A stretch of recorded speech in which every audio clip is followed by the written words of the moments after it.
Assalamualaikum warahmatullahi wabarakatuh. Berjumpa lagi. Kali ini saya akan membacakan sebuah kisah horor berjudul Santet Pasar Sore. Jangan lupa untuk subscribe dan nyalakan lonceng agar dapat terus menyimak kisah horor mencekam terbaru dari kami. Selamat mendengarkan. Pasar Sore di sebuah kota kecil di Jawa Tengah selalu ramai setiap hari. Di antara deretan kios, ada satu toko sembako yang paling laris, toko Barokah, milik Bu Marne, seorang janda pekerja keras. Ia membuka toko sejak subuh dan menutupnya menjelang maghrib. Namun, sejak 2 minggu terakhir, dagangannya tak laku. Telur-telur tiba-tiba membusuk di rak. Beras menghitam padahal baru datang. Bahkan pembeli-pembeli tetap menghindar. Katanya mereka mencium bau anyir, bau darah.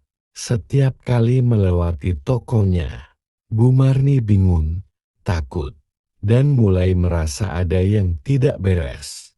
Awalnya ia mengira mungkin karena kebersihan.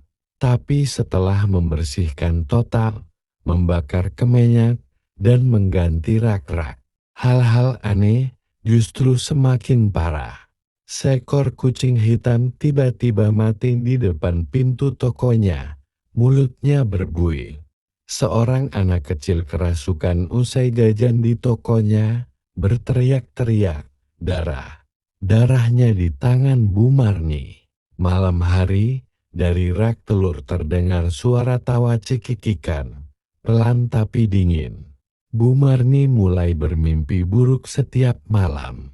Seorang perempuan tua berselendang kain kafan merangkak keluar dari kolong tokonya, mengulurkan tangan berlumur tanah.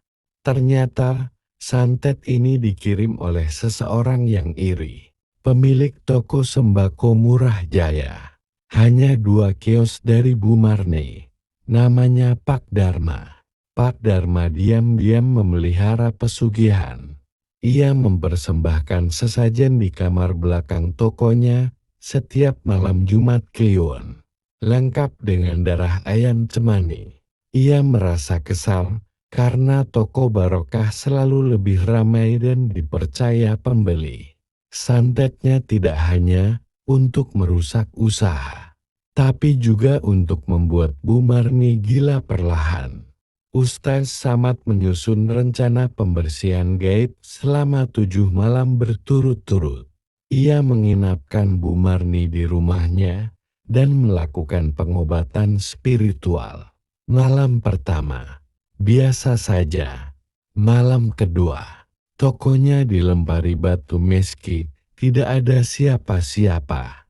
Malam ketiga, seekor ular keluar dari dalam karung beras. Malam keempat, terdengar suara orang berbisik-bisik dari dalam etalas kaca. Malam kelima, toko Pak Darma mendadak tutup. Katanya, anak lelakinya mengalami kerasukan dan menggigit semua orang yang mendekat. Ustaz Samad tersenyum. Santet yang dikirim kadang bisa balik sendiri kalau sudah terdeteksi. Malam ke-6, Bu Marni mengalami mimpi di mana ia dipaksa menandatangani kertas berdarah oleh perempuan tua berselendang. Ustaz Samad menyiapkan pagar gaib dengan air doa dan ayat kursi di tiap sudut toko. Malam ke-7, Ustaz Samad membaca doa penutup. Tiba-tiba satu rak ambruk, dan dari bawahnya keluar seekor kera hitam, matanya merah, menggertak dan lalu meledak jadi asap pekat. Pagi harinya, kabar menyebar bahwa Pak Darma ditemukan meninggal di kamarnya dengan tubuh membusuk tak wajar. Padahal baru meninggal malam itu. Toko Bu Marni kembali bersih. Dagangannya tidak membusuk lagi. Pembeli mulai datang kembali. Tapi ada satu syarat dari Ustaz Samad. Jangan tinggalkan salat. Jangan tinggalkan doa. Karena dunia pasar ini tidak hanya dihuni oleh manusia, dan setiap malam Jumat, Bu Mani masih bisa mencium samar-samar bau amis dari toko 02 kios di sebelahnya yang tak pernah buka lagi.